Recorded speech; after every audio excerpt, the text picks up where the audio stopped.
ونستغفره ونؤمن به ونتوكل عليه ونعوذ بالله من شرور أنفسنا ومن سيئات أعمالنا ومن يهده الله فلا مضل له ومن يضلله فلا هادي له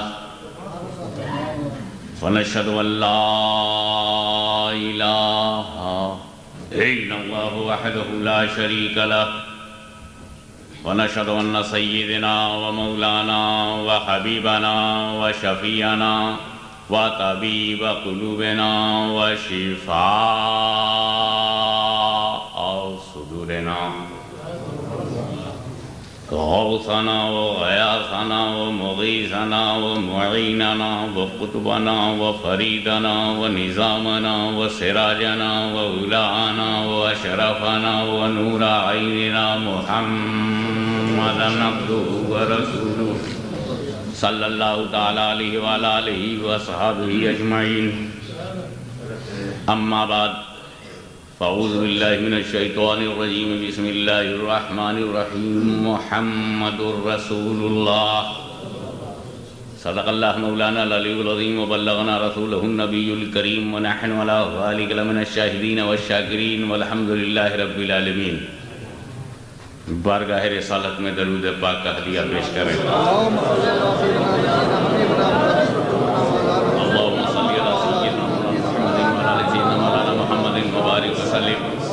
رسول اور آل رسول پر ایک مرتبہ اور ہدیہ درود پیش فرمائیں اللہم صلی علی سیدنا جد الحسن والحسین وعلی آل سیدنا جد الحسن والحسین نبی اور آل نبی پر ایک مرتبہ اور بآواز بلند صلی اللہ علی النبی الامی والہ صلی اللہ علیہ وسلم صلاۃ و سلام علیہ یا رسول اللہ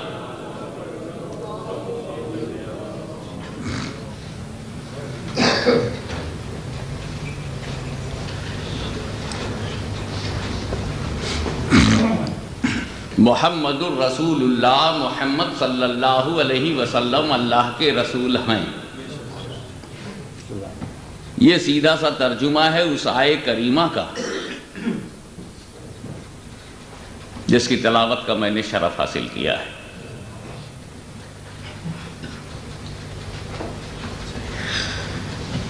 آیت کریمہ اللہ کا فرمان ہے ہر آیت اللہ کا کلام ہے جو میں بولوں گا وہ میری بولی ہوگی اور جو علامہ قمر الزماں فرمائیں گے وہ ان کا ارشاد ہوگا آپ جو کہیں گے وہ آپ کا کہنا ہے میں جو کہوں وہ میرا کہنا ہے اور جو خدا کہے تو یہ محمد رسول کہا کس نے اور یہ قرآن میں کہا ہے تو محمد رسول اللہ خدا نے کہا ہے یہ اللہ کا ارشاد ہے اور اللہ کا فرمان ہے لہذا ہیلی فیکس میں کوئی اگر مجھ سے پوچھ لے کہ محمد رسول اللہ کیا ہے تو اس آیت کی روشنی میں یہ کہنے کا ہمارا حق ہے کہ یہ خدا کی آیت ہے خدا کا فرمان ہے خدا کا ارشاد ہے اور خدا نے محمد رسول اللہ کہا ہے تو ایک بندے کو تو اطمینان ہو گیا کہ اللہ نے کیا کہا ہے مگر امتی ہونے کے ناطے دل میں یہ توقع پیدا ہوگی یہ رسول آپ کا کہنا کیا ہے یہ رسول آپ کا فرمان کیا ہے اے رسول آپ کا ارشاد کیا ہے تو پھر وہ دیکھیں گے کہ رسول ایک دو سے نہیں پورے مجمع سے کہہ رہے ہیں یا ایھا الناس قولوا لا الہ الا اللہ تفلحوا اے لوگوں لا الہ الا اللہ کہو فلاح پاؤ گے ہم جب قرآن پڑھتے ہیں تو خدا کہتا ہے محمد رسول اللہ اور جب رسول کو دیکھتے ہیں تو وہ یہ کہتے ہوئے نظر آ رہے ہیں قولوا لا الہ الا اللہ کتنی خوبصورت تقسیم ہے کہ اے محبوب تیرا ذکر میں کروں میرا ذکر تو کرے لا الہ الا اللہ تم کہو محمد رسول اللہ میں کہوں تاکہ جو لا الہ الا اللہ کا دشمن ہو وہ تمہارے کہے کا دشمن ہو اور جو محمد رسول اللہ کا دشمن ہو وہ میرے کہے کا دشمن ہو وہ میرے فرمان کا دشمن ہو وہ میرے ارشاد کا دشمن ہو تو اب جن لوگوں نے لا الہ الا اللہ زیادہ کہا ہے گویا وہ رسول کی سنت پہ عمل کر رہے ہیں اور جو بار بار محمد رسول اللہ کہہ رہے ہیں وہ سنت کبریہ پہ نظر رکھتے ہیں تو بندہ وہی تو اچھا ہے جو اپنے رب کو سامنے رکھے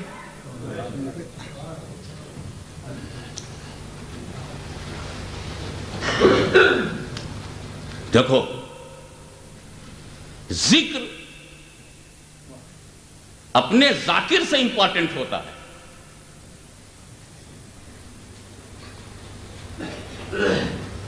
باتیں کوئی اور کہتا ہمارے دل پر اس کا اثر کچھ اور پڑتا. لیکن جب حضرت علامہ قمر الزماں بولنے لگے تو ہر دل یہی کہہ رہا تھا کہ میرے دل کی بات ہے. سبحان اللہ. جو تاثر پڑا ہے وہ ان کی شخصیت اور ان کی اہمیت کو بھی اس میں دخل ہے. تو بات ہے، لیکن اگر اونچی ذات ہو تو یقیناً اونچی بات ہو جاتی. سبحان اللہ سبحان اللہ. رسول کا ذکر کرنے والے ایک ہیں، مٹانے والے اپنی کوشش میں مصروف ہیں. لیکن مٹانے والوں سے پوچھو کہ رسول کا ذکر مٹنے کی کوئی امکانات بھی ہے، پاسبلٹی بھی ہے، یا کوئی امپاسبل گیم کھیل رہے ہو، رزلٹ ہاتھ میں آنے والا نہیں اور اٹیمپٹ پہ اٹیمپٹ کر رہے ہو. کیسے رسول کا ذکر تو ایک دن مٹائی لے جائیں گے. ارے میاں رسول کا ذکر تو مٹے گا ہی نہیں، اس لیے کہ جب تک ذاکر رہے گا ذکر رہے گا. جب تک رسول کا ذکر کرنے والا ہے. اور کہنے لگے مولوی صاحب ایک دن تم بھی ختم ہو جاؤ گے. تب میں نے کہا دوسرے عالم آئیں گے. اور کہا صاحب علماء ہی ختم ہو جائیں. تب میں نے کہا امت رہے گی. اور کہا امت ہی ختم ہو گئی. تب کہا فرشتے تو رہیں گے. اور کہا یار دنیا ہی نہیں رہے گی، میں خدا تو ہے. جب اللہ ان کا ذاکر ہے تو جب تک ہر ذاکر نہیں مٹتا ذکر نہیں ختم ہوتا.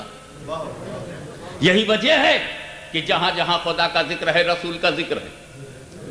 آپ دیکھیے کہ اگر میں مہربان ہو جاؤں تو جو میرا جوریڈکشن ہے اس میں آپ کا چرچا ہوگا.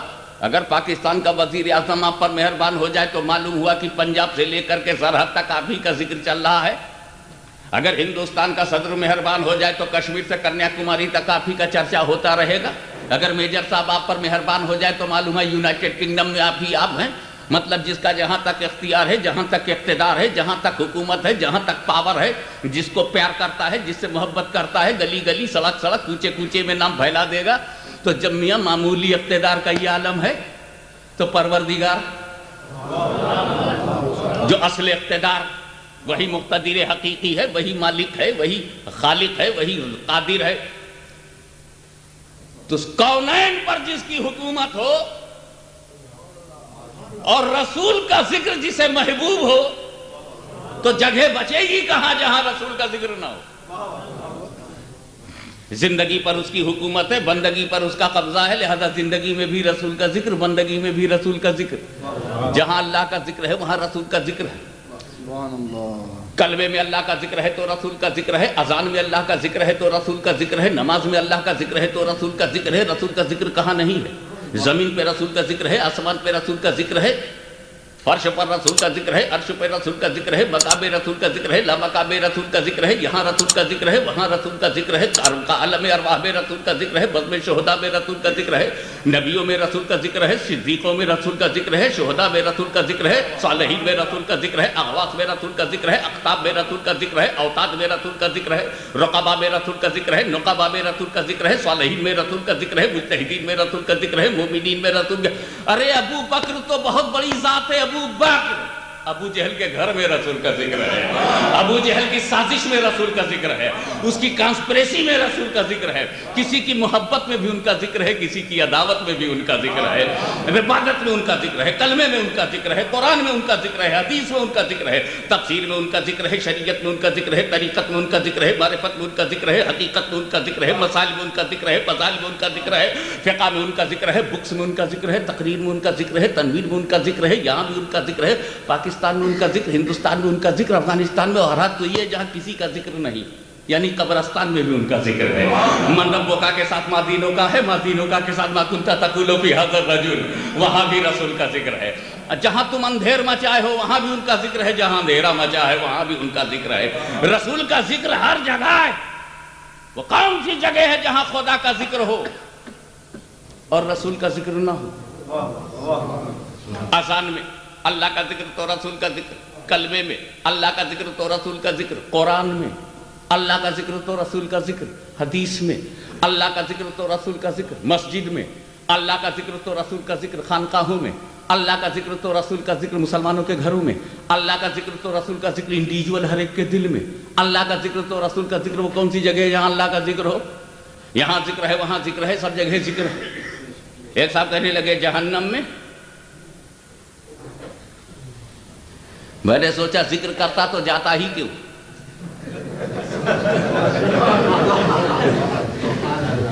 لیکن اگر آپ اجازت دیجئے تو میں سائیکولوجیکل پوائنٹ آف ویو سے اس کو انالیسس کروں. اٹ از پاسبل، ہو سکتا ہے. ارے بھائی جنت میں رسول کا ذکر ہوگا، اس میں کوئی ڈاؤٹ نہیں. اس لیے کہ ہر آدمی خوش ہو کر مست ہو کر کے خدا کا شکر ادا کر کے اللہ ویری ویری تھینکس، یہ اللہ بہت بہت تیرا کرم ہے، تیری مہربانی ہے کہ تیرے رسول کو مانا تو یہ جگہ ملی، ان پہ قربان ہوتے رہے تو یہ جگہ ملی، تن من دھن کی بازی لگاتی ہو تو جگہ ملی، رسول کی محبت میں جیتے رہے تو یہ جگہ ملی. مدینہ چاہے دکھائی پڑے نہ دکھائی پڑے، 12 ربیع الاول بھی دکھائی پڑ گیا تو رسول کے لیے میلاد کیا تو یہ جگہ ملی، ان کی فکر میں رہے تو یہ جگہ ملی، رسول کو مانا تو یہ جگہ ملی. اور تیرے محبوب کے لیے اپنوں اور پرایوں سے ٹکراتے رہے. رسول دشمنوں سے کبھی سمجھوتا نہیں کیا. ارے رسول کے دشمن کو امام بنانا تو بڑی بات، ہم نے غلام بنانا بھی پسند نہیں کیا. اپنی نماز کا امام کیا بناتے، اپنے گھر کا غلام بنانا بھی پسند نہیں کیا. رسول کے غداروں سے علیحدہ رہے تو یہ جگہ ملی. اے اللہ تیرا لاکھ لاکھ شکر ہے کہ تیرے رسول سے محبت کیا تو یہ جگہ ملی. ہو سکتا ہے کہ اسی وقت جہنم میں کوئی جہنمی ہاتھ مل کر کے کہ میری میری سوری تو بڑا گڑبڑ ہو گیا، ہم سے کیا بھول ہو گئی، کاش ہم نے رسول کو اپنی طرح نہ سمجھا ہوتا، کاش رسول پاک کے خلاف کوئی کتاب نہ لکھی ہوتی، کاش مردوں کے لیے کوئی زیور نہ تصنیف کیا ہوتا. مردوں زیور عورتوں کے عنوان سے مردوں کی بارگاہ میں نہ پیش کیا ہوتا. کاش میں نے رسول کے علم غیب کو جانور اور پاگلوں کے علوم سے تشبیہ نہ دی ہوتی. کاش میں نے شیطان کے علم کی وسعت کو مانتے ہوئے رسول کو کم نہ بتایا ہوتا. کاش رسول کو اپنے جیسا بشر نہ سمجھا ہوتا. کاش رسول کو اپنا بڑا بھائی نہ سمجھا ہوتا. اپنی ایک ایک غلطیاں یاد کر رہا ہے. کاش جماعت کے چکر میں پڑھ کر میں نے دامن غوث اعظم نہ چھوڑا ہوتا. میں نے داتا کو کیا چھوڑا. ارے میری تو پوزیشن یہ ہو گئی کہ اب اس دل میں داتا نہیں، کچھ سمجھ میں آتا نہیں.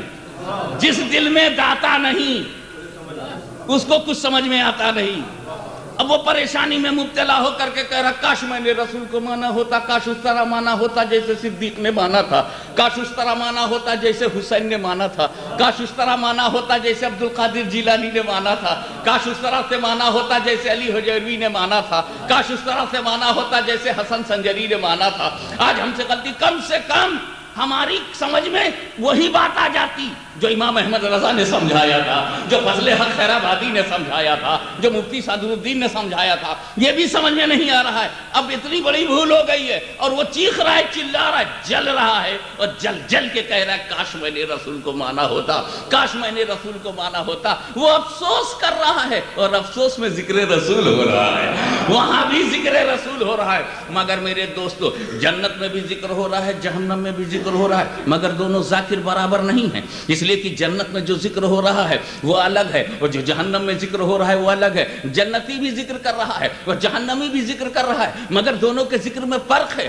جنتی مسرور ہو کے ذکر کر رہا ہے، جہنمی مجبور ہو کے ذکر کر رہا ہے. اللہم صلی علی سیدنا مولانا محمد وعلی آل سیدنا مولانا محمد وبارک وسلم. صلاۃ و سلام علیک یا رسول اللہ. تو کوئی ایسی جگہ نہیں ہے جہاں اللہ کا ذکر ہو اور رسول کا ذکر نہ ہو. ایک جگہ ہے جہاں اللہ کا ذکر تو ہے، رسول کا ذکر نہیں ہے، اور وہ جگہ ہے جب آپ لائن کو پکڑ کر پٹکتے ہیں یا مرغے کو لے کر کے اس کی گردن پہ چھری رکھتے ہیں تو کہتے ہیں بسم اللہ اللہ اکبر، بسم اللہ اللہ اکبر، بسم اللہ اللہ اکبر، اللہ ہی کا ذکر کرتے ہیں. وہ جگہ آپ رسول کا ذکر نہیں کرتے. رسول کا ذکر نہ کرنا، بسم الرسول نہ کہنا ممنوع، حرام.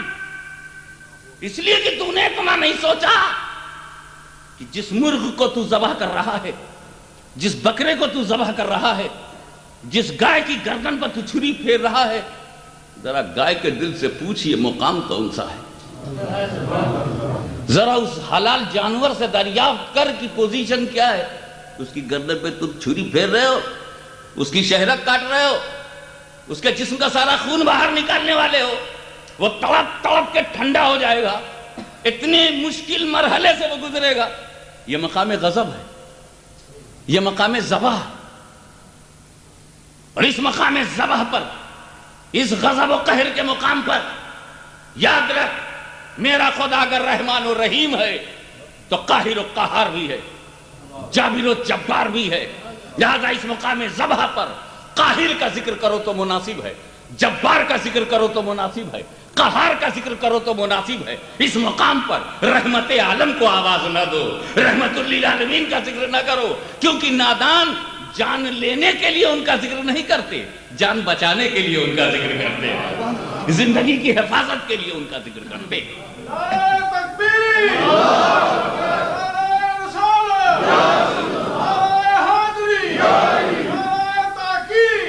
آپ شاہ صاحب ادھر آ جائیے، سبھی لوگ آگے آ جائیے، مولانا امان اللہ صاحب آگے آ جائیے، جگہ خالی ہے۔ اللہم صلی علی سیدنا مولانا محمد وعلی آل سیدنا مولانا محمد وبارک وسلم، صلاۃ و سلام علیک یا رسول اللہ۔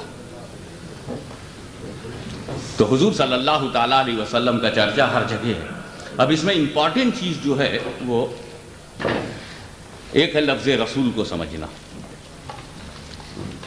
رسول کہتے ہیں بھیجا ہوا، اور بھیجنے کے لیے 3 بات ضروری ہے، اگر 3 میں سے ایک بھی کم ہو جائے تو بھیجا ہی نہیں جا سکتا۔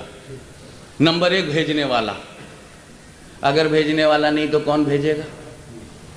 ایک آنے والا، کوئی آنے والا نہیں تو کیا بھیجو گے؟ تیسرا پانے والا، کوئی پانے والا نہیں تو کہاں بھیجو گے؟ جب رسول میسنجر ہے اور وہ بھیجا گیا ہے تو بھیجنا پایا گیا، اور جب ارسال ہوا ہے تو تینوں ہونا ضروری ہے۔ تم ایک پوسٹ کارڈ بھیج کے دیکھو، اسلام آباد کے پتے پر پوسٹ کارڈ بھیجو تو بھیجنے والے آپ ہوئے، جانے والا پوسٹ کارڈ ہوا اور پانے والا اسلام آباد ہوا۔ اگر ایڈریس نہ لکھو تو کہاں جائے گا؟ اور پوسٹ کارڈ ہی نہ ہو تو کون جائے گا؟ اور آپ نہ ہو تو بھیجے گا کون؟ تو بھیجنے کے لیے 3 بات ضروری ہے۔ اس بھیجنے پر غور کیجئے، بھیجنا لفظ کوئی بہت امپورٹنٹ لفظ نہیں، اللہ کرے یہ بھیجنا آپ کے بھیجے میں آ جائے تو خدا نے جو ہیلی فیکس بھیجا ہے مجھے وہ کام آ جائے۔ تو ایک تو چاہیے بھیجنے والا، دوسرا ہونا چاہیے آنے والا۔ اگر بھیجنے والا نہیں ہے تو who will send، آنے والا نہیں تو who will come، اور اگر کوئی پانے والا نہیں تو کدھر؟ جب رسول بھیجے ہوئے ہیں تو بھیجنے والا بھی چاہیے، تینوں ذات ہونا، اور تینوں ذات ہے، بھیجنے والا اللہ، آنے والے رسول اللہ، اور بندوں کی طرف اللہ نے رسول کو بندوں کی طرف بھیجا۔ دوسرے لفظوں میں یوں بھی کہہ سکتے ہو، خدائے بزرگ و برتر نے نیچے والوں کی اصلاح کے لیے، پراپر گائیڈنس کے لیے ایک بیچ والا بھیجا۔ اے رسول تم بیچ میں کیوں؟ خدا بندے کے درمیان کڑی کیوں؟ کیا ملا جو بیچ میں ہوتا ہے ایٹ دی سیم ٹائم اس کا تعلق اوپر بھی ہوتا ہے اور نیچے بھی ہوتا ہے۔ اے رسول آپ کو درمیان میں اسی لیے رکھا گیا کہ ایک ہی وقت میں آپ کا تعلق خدا سے بھی ہے اور بندوں سے بھی ہے۔ خدا سے لو، بندوں کو دو، خدا سے سیکھو، بندوں کو سکھاؤ، خدا سے قرآن لو۔ اے رسول تم کو جو چاہیے خدا سے لو، نماز چاہیے خدا سے لو، شریعت چاہیے خدا سے لو، ضابطہ چاہیے خدا سے لو، دستور چاہیے خدا سے لو، کانسٹیٹیوشن چاہیے خدا سے لو، شریعت چاہیے خدا سے لو، طریقت چاہیے خدا سے لو، آیات چاہیے خدا سے لو، قانون چاہیے خدا سے لو، دستور چاہیے خدا سے لو، ضابطہ چاہیے خدا سے لو، کانسٹیٹیوشن آف اسلام چاہیے خدا سے لو۔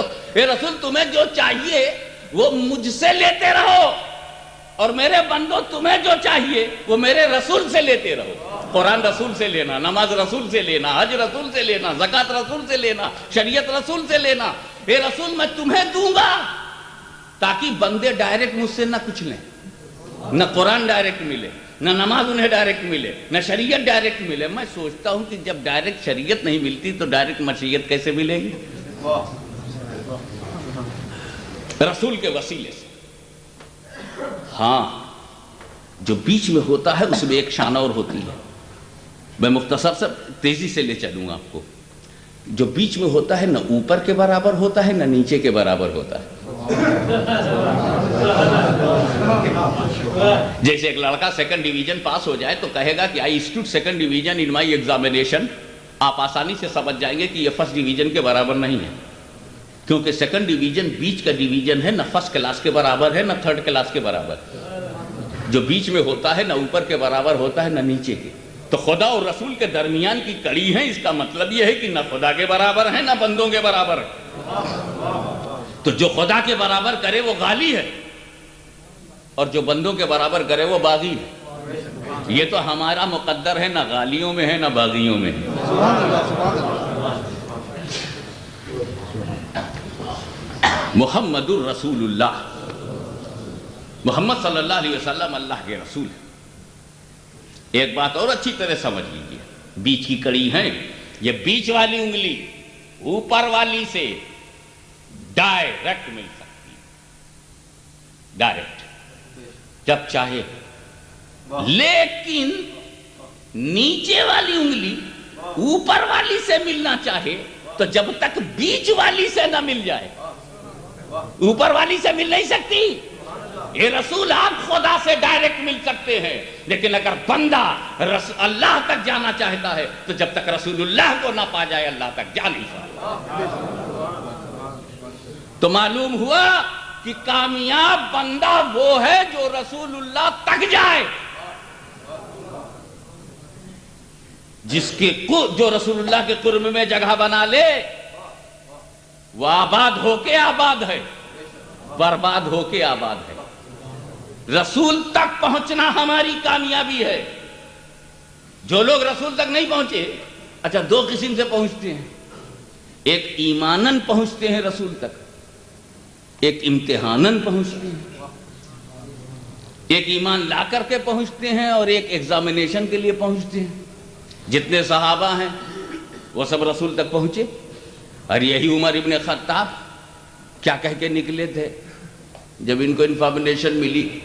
20 مسلمان ہو گئے، چپ، برداشت کیے. 25 عرب became مسلم، برداشت کیے. 26 27 28 30 ہو گئے، برداشت کیے. 35 ہو گئے، 35 عرب مسلمان ہو گئے، برداشت کیا. جب ان کو پتا چلا 39 عرب became مسلم، برداشت کے باہر ہو گیا. بولے تو بہت ہے، ڈے بائی ڈے سب بڑھتے چلے جا رہے ہیں، تو بہت زیادہ ہو گئے. تلوار کھینچ لی. کعبے میں بیٹھے تھے، تلوار کھینچ کر کے بولے کہ بہت ہو گیا. 39 مسلمان ہو گئے، اب 40واں نہیں ہونے دوں گا. اب چل کر کے رسول کو معاذ اللہ ختم کر دیتا ہوں، نہ رہیں گے رسول نہ بنے گا مسلم. 39 پر سب ختم ہو جائے گا، 40واں ہوگا ہی نہیں. اور یہ کہہ کر کے نکلے 40واں ہونے نہیں دوں گا.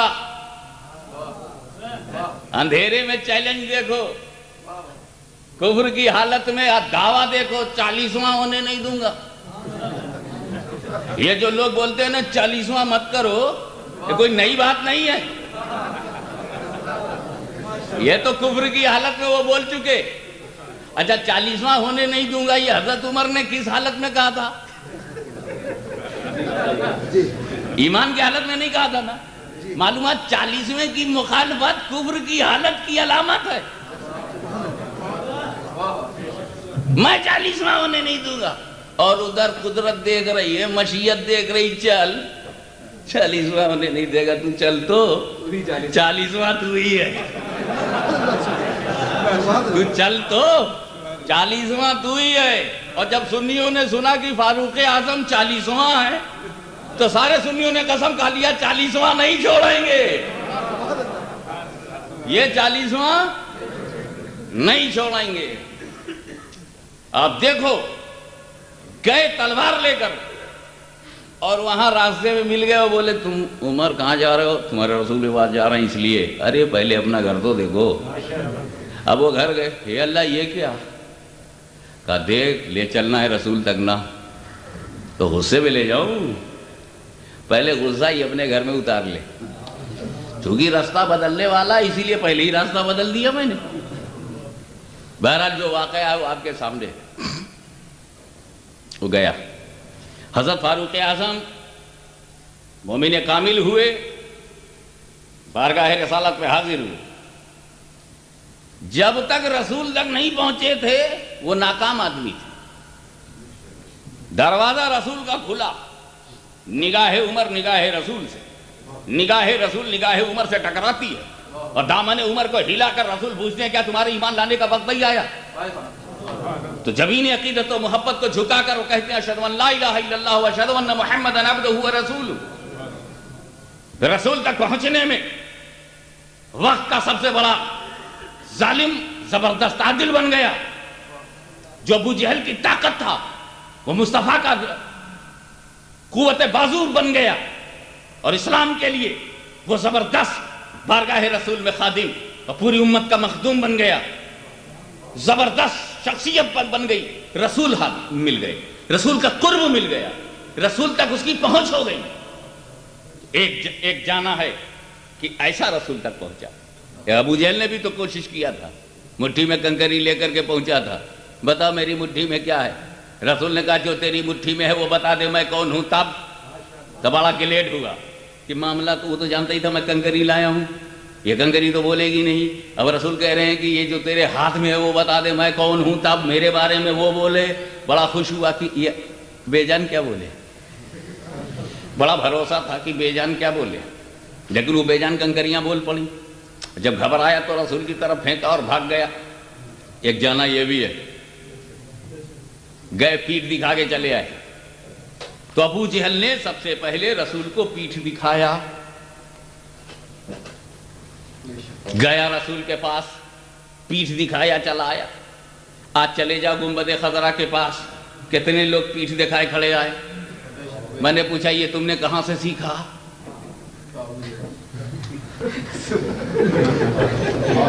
تو جب مدینے میں انتظامیہ ابو جہلیوں کے ہاتھ میں ہو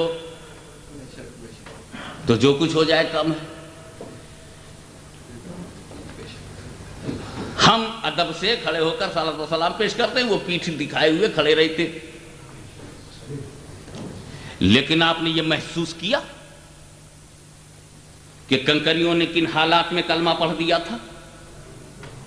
یقیناً ابو جہل ایک ناکامیاب بشر نکلا، ایک ناکامیاب انسان نکلا، مگر اس کی مٹھی میں جو کنکریاں تھیں انہوں نے پوری دلچسپی سے پورے یقین کے ساتھ رسول کا کلمہ پڑھ دیا۔ لیکن کنکریاں جو پڑھی گئی ہیں وہ کسی وفادار کی مٹھی میں رہ کر نہیں۔ کلمہ اسلام آباد میں پڑھتے ہو، میرپور میں پڑھو گے، کراچی کے ماحول میں پڑھو گے، یا ہندوستان میں جہاں مسلمانوں کی اکثریت ہے اس قصبے میں پڑھو گے، کیا بہادری! کنکریوں سے درس لو کہ جب کنکریوں نے کلمہ پڑھا تھا تو کسی مسلمان کی مٹھی میں نہیں تھی، کسی سرپرست کی مٹھی میں نہیں تھی، کسی حامی کی مٹھی میں نہیں تھی، کسی متفق کی مٹھی میں نہیں تھی، کسی وفادار کی مٹھی میں نہیں تھی۔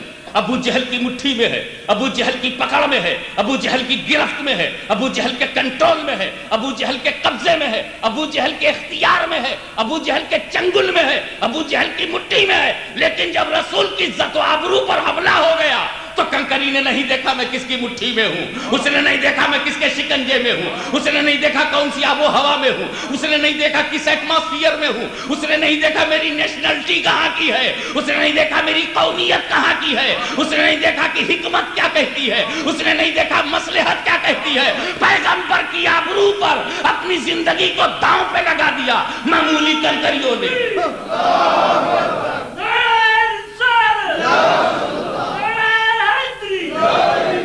اسی طرح آج ہم برطانیہ کے اس عظیم الشان جلسے میں آج ہم خدا کو حاضر و ناظر جان کر، پیغمبر کو چشم دید گواہ بنا کر، قادریہ، چشتیہ، سہروردیہ، نقشبندیہ کے سلسلوں کے اولیاء اللہ کو اپنا حامی و مددگار مان کر آج ہم قسم کھاتے ہیں کہ اگر ہماری رگوں میں کسی مومن عورت کا دودھ ہے، اگر ہمارے جسم میں کسی مومن مرد کا خون ہے، اگر ہماری خون کی روانی میں غوث الاعظم کی محبت ہے، غریب نواز کا پیار ہے، داتا گنج بخش کی الفت ہے، تو آج ہم قسم کھاتے ہیں کہ اگر برطانیہ نہیں، دنیا کے کسی حصے میں، کسی بھی ملک کے کسی بھی علاقے میں اگر رسول کی عزت و آبرو پر حملہ ہوا، رسول کی پریسٹیج کو چیلنج کیا گیا، تو ہم بھی نہیں دیکھیں گے ہم کس کی مٹھی میں ہیں، ہم بھی نہیں دیکھیں گے ہم کس کے کنٹرول میں ہیں، یہ ہم بھی نہیں دیکھیں گے کہ کس کے قبضے میں ہے۔ اس لیے کہ جو رزلٹ ہم اس لیے نہیں دیکھیں گے کیونکہ ہم نے دیکھا ہے کہ جب فاطمہ کا لال کربلا کی دھرتی پر آتا ہے، کربلا کی دھرتی پر آتا ہے، اس کا محاصرہ کر لیا جاتا ہے، اس کو گھیرا جاتا ہے، وہ گھیر کر کے ایک داستان مکمل ہے آپ کے سامنے۔ لیکن ابھی جس طرف علامہ قمر الزمان صاحب نے آپ کو ہدایت دی ہے، جہاں آپ کو ہوشیار کیا ہے، جہاں آپ کو بیدار کیا ہے، میں پوچھنا چاہتا ہوں کہ ان لوگوں نے کیا سمجھا ہے؟ ان کے سامنے یاد رکھنا، ہم یہ نہیں دیکھتے کہ ہم کہاں ہیں، ہم یہ نہیں دیکھتے کہ ہم کتنے ہیں، اور یہ بھی نہیں دیکھتے کس کی اجازت سے آئے ہیں۔ توجہ چاہوں گا، ہم یہ بھی نہیں دیکھتے کہ کس نے ہمیں پرمٹ کیا ہے آنے کو، اس لیے کہ کنکری نے نہیں دیکھا کہ کس نے چنا ہے، کنکری نے نہیں دیکھا کہ کس نے سیلیکٹ کیا، کنکری نے نہیں دیکھا میں کہاں ہوں، کنکری نے نہیں دیکھا پاور کس کا ہے۔ تو برطانیہ والوں کان کھول کر کے سن لو، ہم بھی نہیں دیکھیں گے کہ ہمیں رہنے کا حق دیا کس نے ہے، ہم یہ بھی نہیں دیکھیں گے ہمیں لایا کون ہے، ہم یہ بھی نہیں دیکھیں گے کہ ماحول کیسا ہے، اور ہم یہ بھی نہیں دیکھیں گے گورنمنٹ کس کی ہے، ارے یہ بھی پرواہ نہیں کریں گے قبضہ کس کا ہے، اس لیے کہ ہمارے ہاں مرنے کا نام شکست نہیں ہے، ہمارے ہاں مرنے کا نام شکست نہیں ہے، ہمارے ہاں مرنے کا نام شکست نہیں ہے، کیونکہ بدر میں موت نے زندگی کا روپ دکھا دیا ہے، احد نے شہیدوں کی صورت میں زندگی بانٹ دیا ہے، اگر کربلا میں حسین کو مارا نہیں جا سکا ہے تو پھر آج کوئی باطل طاقت نہیں جو حسینیوں کو مار لے، جو بغدادیوں کو مار لے۔ گردن کا کٹنا اور ہے، شکست کھانا اور ہے۔ اسی لیے میں کہتا ہوں تم نے اسلام کو سمجھا نہیں ہے۔ گیم کے اندر ہار جیت ہوتی ہے، اسپورٹس میں ہار جیت ہوتی ہے، پڑھائی لکھائی میں ہار جیت ہوتی ہے، اسپورٹس میں ہار جیت ہوتی ہے، پولیٹکس میں ہار جیت ہوتی ہے۔ یہ سلیکٹ کر لیا گیا تو یہ سینٹ کا ممبر ہو گیا، نہیں سلیکٹ ہوا تو وہ فٹ پاتھ پر آ گیا، یہ ایم ایل اے ہو گیا، یہ ممبر آف لیجسلیچر اسمبلی میں آ گیا، یا اس میں کونسل میں آ گیا۔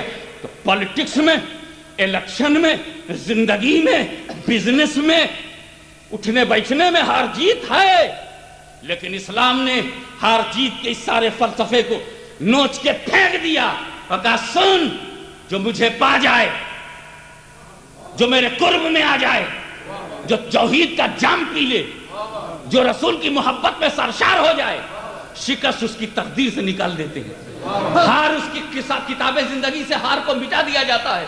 اسلام نے بس یہی کہا ہے، ارے تم لڑ گئے رسول کے لیے، تم لڑ گئے خدا کے لیے، ہوا کیا؟ بچے؟ میں نے کہا ہاں بچ گیا، کہا غازی ہو، کہا کٹ گئے، میں نے کہا وہ تو کٹ گیا، کہا شہید ہے۔ نہ یہ ہارا ہے نہ وہ ہارا ہے۔ ہمارے ہاں یا تو غازی کہتے ہیں یا شہید کہتے ہیں، اور خدا کی قسم تاریخ اسلام میں نہ غازی شکست خوردہ ہے نہ شہید شکست خوردہ ہے، اس لیے کہ شہادت تو وہ لذت ہے کہ بار بار شہید سے پوچھو گے تو بار بار شہادت کی دعا کرے گا، اس میں وہ عظمت ہے کہ بار بار وہ شہید ہونا چاہے گا۔ اور ہار اسے کہتے ہیں جو دوبارہ ہم نہ چاہیں، ہار اسے کہتے ہیں جسے ہم نہ چاہیں اور جس کے لیے ہم تڑپائیں، وہ مدعا ہے، ہار نہیں ہے۔ میں کہتا ہوں ہارا وہ ہے جو شہید نہیں ہوا اور مارا گیا، ہار وہ گیا جو قتل تو ہوا مگر شہید نہیں ہے، مگر غازی نہیں ہے۔ تم کتنے ہی بے ضمیر ہو جاؤ، تم کتنے ہی اندھیرے میں چلے جاؤ، تمہاری ہمت نہیں ہے کہ تم اعلان کر دو کہ امریکی غازی ہیں، یہ جو مار دیے گئے ہیں خفجی میں، یہ مار دیے گئے ہیں بے شمار جسے آج تک چھپائے بیٹھے ہیں، تم انہیں شہید نہیں کہہ سکتے۔ ان سور خوروں کو، ان شرابیوں کو، ان تسلیس کے گھروندے میں بسے ہوئے لوگوں کو، یہ تسلیس کے متوالوں کو کیا تم غازی کہہ سکتے ہو؟ کیا تم شہید کہہ سکتے ہو؟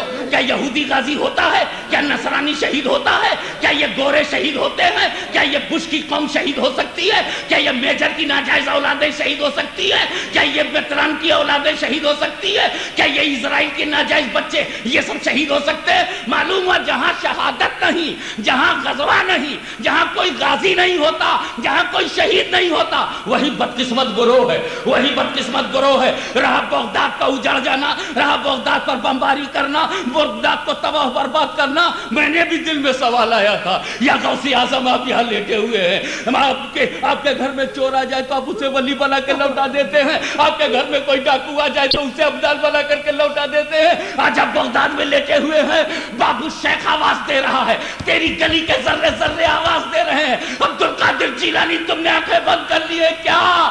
تم آج امت کا درد مٹ گیا ہے کیا؟ تو غوث اعظم کی طرف سے، ان کے گنبد کی طرف سے آواز آئی کہ تو نے سمجھا نہیں ہے، بول اسلام آگے کب بڑھا ہے؟ اسلام آگے اس وقت بڑھا ہے جب عرب کے پیٹ پر پتھر بندھا ہوا تھا، جب اس کے دل میں عشق رسول تھا، جب اس کے سر میں خدا کی محبت کا سودا تھا، جب اس کے سامنے بھوک تھی، پیاس تھی، غریبی تھی، مفلسی تھی۔ میں چاہتا ہوں کہ بغداد کو اتنا اجاڑ دیا جائے کہ کرنے اول یاد آوے، اور جو یہاں سے مرد ابھرے وہ پیٹ پر پتھر باندھ کر کے ابھرے، پتھر پیٹ پر باندھ کر کے۔ اللہ اکبر، اللہ اکبر۔ ایک ایک بشر وہاں پر ہمالیہ بن کر کے اٹھے، ایک ایک بشر وہاں پر پہاڑ بن کر کے اٹھے۔ یہ پہاڑ اٹھے گا، یہ طوفان آئے گا، اس لیے کہ تم نے کسی بیوہ کی زمین پر حملہ نہیں کیا ہے، رحمت للعالمین کے نور نظر پر حملہ کیا ہے، غوث اعظم کے در پر حملہ کیا ہے، غوث اعظم کی چوکھٹ کا ذرہ ذرہ بش تجھے سکون سے جینے نہیں دے گا۔ تو چاہے ڈرامہ کرنا پڑے، چاہے تجھے ناٹک ہی کرنا پڑے، آج تو ہاسپٹل ڈرامائی انداز میں جا رہا ہے، کل تجھے واقعی جانا پڑے گا۔ آج تو تیرا دل بیٹھ رہا ہے، کل پورا واشنگٹن بیٹھ جائے گا۔ اس لیے میں کہہ رہا ہوں کہ تم نے بغداد کا مزاج نہیں سمجھا ہے۔ تاتاریوں نے اجاڑا تھا تو بس گیا تھا، عباسیوں کے زمانے میں اجڑا تھا تو بس گیا تھا، ایسے ہی دلی اور لاہور کا بھی مزاج رہا ہے، وہ اجڑتا رہا بستا رہا۔ نادر شاہ آیا لوٹ لیا پھر بس گیا، کوئی اور آیا لوٹ لیا پھر بس گیا، کوئی اور آیا لوٹ لیا پھر بس گیا۔ تم نے بغداد کا مزاج سمجھا نہیں ہے۔ بغداد کو لوٹا تو جا سکتا ہے مگر بسنے سے روکا نہیں جا سکتا ہے، اس لیے کہ اگر لوٹنے والے امریکی ہیں تو بسانے والے غوث اعظم ہیں، بسانے والے حضرت علی ہیں، بسانے والے امام حسین ہیں، بسانے والے عباس علم بردار ہیں، بسانے والے موسیٰ قاسم ہیں۔ ارے ہم حنفیوں کے امام اعظم ہیں، وہیں پر امام اعظم ہیں، وہیں پر امام غزالی ہیں، تو وہیں پر جنید بغدادی ہیں، وہیں پر ابو بکر شبلی ہیں، جتنے بھی بزرگان دین کیا یہ سب بسانے والے ہیں۔ تم بغداد کو پھر اجاڑو گے، وہ پھر بسے گا، مگر مسٹر بش اگر ایک بار ہم نے متحد ہو کر واشنگٹن کو اجاڑ دیا تو وہاں بسانے والا کوئی نبی نہیں ہے، بسانے والا کوئی غوث نہیں ہے، بسانے والا کوئی امام نہیں ہے۔ تم اجڑو گے تو بھکاری بن جاؤ گے، ہم اجڑیں گے تو درباری بن جائیں گے، تم اجڑو گے تو بھکاری بن جاؤ گے۔ ہمارا مزاج چلا رہا ہے، اسی لیے میں کہتا ہوں کہ بغداد کی اس لڑائی کو ہار و جیت کی نک لگا کر کے نہیں، بلکہ بے ضمیر عربوں میں ایک ضمیر تو، یہ نامردوں میں ایک مرد تو تھا۔ آج تو یہ ہے جناب کہ میں اگر 10 کلو کا ہوں تو 20 کلو سے مقابلہ نہیں کرتا، میں اگر 100 کلو کا ہوں تو 200 کلو والے پہلوان سے ہاتھ نہیں ملاتا۔ اور یہاں مسٹر صدام حسین کو دیکھیے کہ وہ جانتے ہیں کہ میں اکیلا ہوں اور 30-32 باہر ہیں، جتنے چھوٹے بڑے شیطان ہیں سب اکٹھا ہو گئے، اور ان شیطانوں میں جتنے ہماری جماعت کے منافقین تھے ساتھ ہو گئے۔ اب یہ 30-32 ممالک ایک ساتھ ہو گئے ہیں تو ہماری ہار تو ڈیفینٹ ہے۔ پھر یہ ڈیڈ لائن سے باہر، جو ڈیڈ لائن تھی واپس کیوں نہیں ہو گئے؟ تو اس کا دیکھ میں صدام حسین ہوں، صدام حسین میرا نمونہ ہے امام حسین، میرا نمونہ ہے امام حسین۔ خود انہی سے پوچھو کہ کربلا جانے سے پہلے ریورس کیوں نہیں ہو گئے؟ امام مسلم کی شہادت کی خبر پاتے ہی کیوں نہیں منصوبہ بدل دیا؟ ان کا وہ سب ہوگا جو ان کے ساتھ ہوا ہے۔ محاصرہ ہوتا ہے تو ہونے دو، یہ اگر شنکشن کرتے ہیں تو کرنے دو، اس لیے کہ بغداد کی زمین کو شنکشن سے دبایا نہیں جا سکتا، وہ کیونکہ عراق میں کربلا ہے اور وہ یزید کا شنکشن جھیل چکا ہے۔ تو یاد رکھیے کہ یہ ہو کیسے گیا، یہ ہو کیسے گیا؟ آپ کی دلچسپی کے لیے، تاکہ آسانی سے آپ کے دل و دماغ میں ہر بچے کے بیٹھ جائے، آسانی کے لیے بتا دوں کہ دیکھو صدام کے معنی ہے بہت زیادہ دفاع کرنے والا، یہ مبالغے کا صیغہ ہے۔ جیسے فاعل ہوتا ہے کام کرنے والا، فعال ہوتا ہے بہت زیادہ کام کرنے والا، اسی طرح صدام فعال کی وزن پر ہے، بہت زیادہ دفاع کرنے والا، جھپٹ کر بہت زیادہ حملہ کرنے والا۔ ایک کے معنی میں شاہین کے معنی جو ہیں، جو شاہین کی صفت ہے وہ پیدا ہوتی ہے، اور ایک میں ڈیفنس کرنے والا۔ اور بش کے معنی تو آپ مجھ سے بہتر جانتے ہیں، BUSH، بش، بش معنی کانٹے دار جھاڑی، خاردار جھاڑی۔ ہر جھاڑی بش نہیں ہے، چھوٹی سی کانٹے دار، اس کو بش کہتے ہیں انگریزی میں۔ تو بش ہے کانٹے دار جھاڑی۔ کچھ تعجب نہ کیجیے، اسی کانٹے دار جھاڑی میں سعودی عربیہ کا لمبا کرتا پھنس گیا۔ سبحان اللہ، سبحان اللہ۔ اب جب تک وہ پورا پھاڑ نہ لے، انہیں چھوڑنے والا نہیں۔ کیا آپ یہ سوچ سکتے تھے کہ جس جزیرۃ العرب سے یہود و نصارہ کو پیغمبر نے باہر کر دیا ہو، وہاں بلایا جائے؟ ہمارا سوال صرف اتنا سا ہے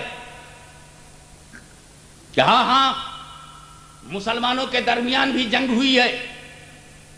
یاد کرو صفین کی اس لڑائی کو، جس میں حیدر کرار کے سامنے معاویہ بن ابی سفیان ہے۔ حضرت معاویہ رضی اللہ تعالی عنہ اپنی اجتہادی بنیادوں پر قصاص سے عثمانی کے تحت امیر المومنین حضرت علی سے مد مقابل بن کر کے کھڑے ہیں، تلواریں نکل آئی ہیں، صفیں بن گئی ہیں، اور قیصر روم نے اس وقت امیر معاویہ کے پاس پیغام کہلایا کہ تمہاری حکومت کو بچانے اور تمہاری حکومت کو اسٹیبلش و مضبوط کرنے کے لیے ہم اپنی فوج دینے کو تیار ہیں۔ اپنا سفیر بھیجا۔ امیر معاویہ نے جب یہ سنا کہ قیصر روم ہمارا تعاون کرے گا، فوجی مدد کرنا چاہتا ہے، تو جانتے ہو امیر معاویہ نے کیا جواب دیا؟ او سفیر، جا کر اپنے بادشاہ سے کہہ دو کہ یہ ہمارے مسلمانوں کے بیچ اپنا ذاتی مسئلہ ہے، اس کو ہم اپنے اسلام کے چوکھٹے میں، عرب کے چوکھٹے میں، اپنے اس میں فارمولے میں اس کو حل کر لیں گے۔ It is our personal matter. Don't interfere in our personal matter. اس سے بول دینا کہ اگر اس نے میری مدد کرنے کی کوشش کی اور فوج بھیجنے کا خیال کیا تو میں اپنے چچا کے بیٹے علی سے صلح کر لوں گا، اور دونوں مل کر کے اسے ماریں گے، دونوں مل کر کے اسے ماریں گے۔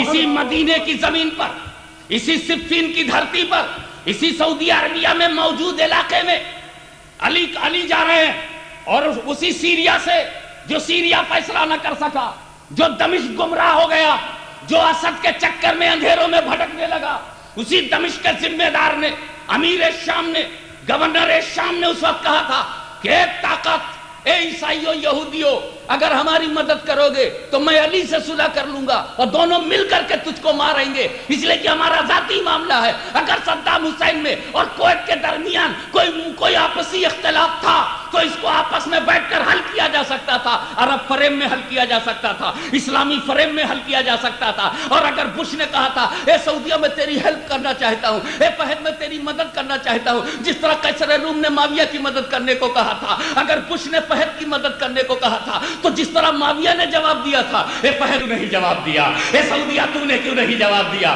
اے مدینے کا حق دعویٰ کرنے والے تو نے کیوں نہیں جواب دیا، تو نے کیوں نہیں کہہ دیا کہ صدام سے ہمارا یہ اپنا معاملہ ہے، ہم اسے اپنے چوکھٹے میں حل کر لیں گے، اسے اسلامی فریم میں حل کر لیں گے، آپس میں بھائی بھائی ہیں، ہم بیٹھ کر کے حل کر لیں گے۔ مگر اگر تم نے ہمیں فوج بھیجی، اے برطانیہ والوں اگر تو نے فوج بھیجیا، اے امریکہ والوں تم نے اگر فوج بھیجا، تو میں صدام حسین سے صلح کر لوں گا اور دونوں مل کر کے تمہیں ماریں گے۔ یہ جواب کیوں نہیں دیا؟ اور اگر یہ جواب نہیں دینا ہے تو کرسی چھوڑ کر کے تم خودکشی کر لو، چلو پر پانی میں ڈوبتے مر جاؤ، ورنہ وہ دن دور نہیں جب ہم حج کرنے بھی آویں گے اور تم سے کرسی چھیننے بھی آویں گے، تمہارا اقتدار لینے بھی آویں گے۔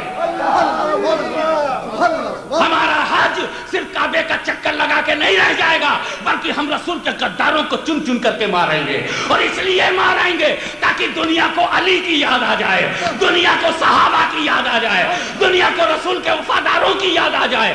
اگر ہم تجھے جھیلنا جانتے ہیں مگر تو نے جو کیا ہے, تو نے اپنے گلے میں کراس پہن لیا تھا, ہم اس لیے ہمارا سر جھک گیا. مسٹر فہد تم نے کراس پہنا ہے, جارج کراس پہنا ہے, تم نے کراس پہن لیا. ہاں ایک کراس تیری ہمت کیسے پڑی کہ پہن کے گلا میں چلا جائے. تو کراس نے کہا جس دل میں محمد نہیں ہوتے ہم وہاں آسانی سے چلے جاتے ہیں, جس دل میں پیغمبر کی محبت نہیں ہوتی, جس دل میں مصطفی انقلاب کا احساس نہیں ہوتا. یہ انقلاب دیواروں میں لکھنے کے لیے نہیں ہے, یہ انقلاب کپڑوں پر لکھنے کے لیے نہیں ہے, یہ انقلاب صرف وال کے اوپر لکھنے کے لیے نہیں ہے, یہ پیپر وال پر ہم نہیں لکھیں گے. اگر سنی تم ایک ہو جاؤ تو یہ انقلاب تم کو ہم دہران کی دھرتی پر دکھائیں گے, یہ انقلاب ہم تم کو ریاض کی زمین پر دکھائیں گے, یہ انقلاب ہم تم کو گنبد خضرا کے نیچے رسول اللہ کی دعاؤں کے ساتھ دکھائیں گے, شہیدوں کے لہو کے ساتھ دکھائیں گے.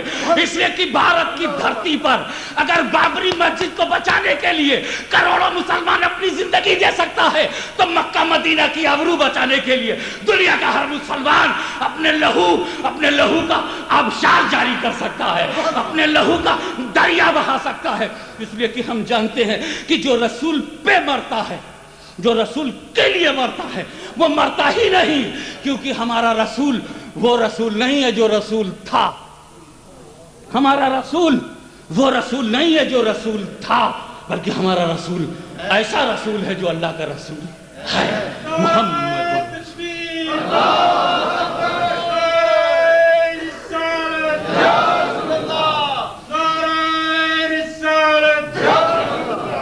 مولا تعالیٰ اس انقلاب کی ہم جوانیاں لٹائیں گے, انقلاب لائیں گے کہاں؟ مدینہ میں. یہ جواب تیرے ضمیر کو دینا ہے. جوانیاں لٹائیں گے اپنی, انقلاب لائیں گے کہاں؟ اور جب پکارا آپ نے, کون کسی نے پکارا, سر بکف آئیں گے کہاں؟ وہی جس کے بارے میں قرآن کہہ رہا ہے محمد الرسول اللہ, محمد صلی اللہ علیہ وسلم اللہ کے رسول ہیں. وآخر دعوانا ان الحمدللہ. میں تمامی حالیان فیکس کی طرف سے, حالیان حالی فیکس کی طرف سے اور یوتھ لیگ حالی فیکس کی طرف سے علماء کرام کا اور بالخصوص قبلہ ہاشمی صاحب کا تہہ دل سے شکر گزار ہوں. انہوں نے اپنی گناہ و مصروفیت کے باوجود قدر رجا فرمایا. اللہ تعالیٰ ان کے بیان پہ ہم سب کو عمل کرنے کی توفیق عطا فرمائے. 1 منٹ کے لیے کھڑے ہو جائیں, صلاۃ و سلام پڑھتے ہیں اور قبلہ دعا فرمائیں گے.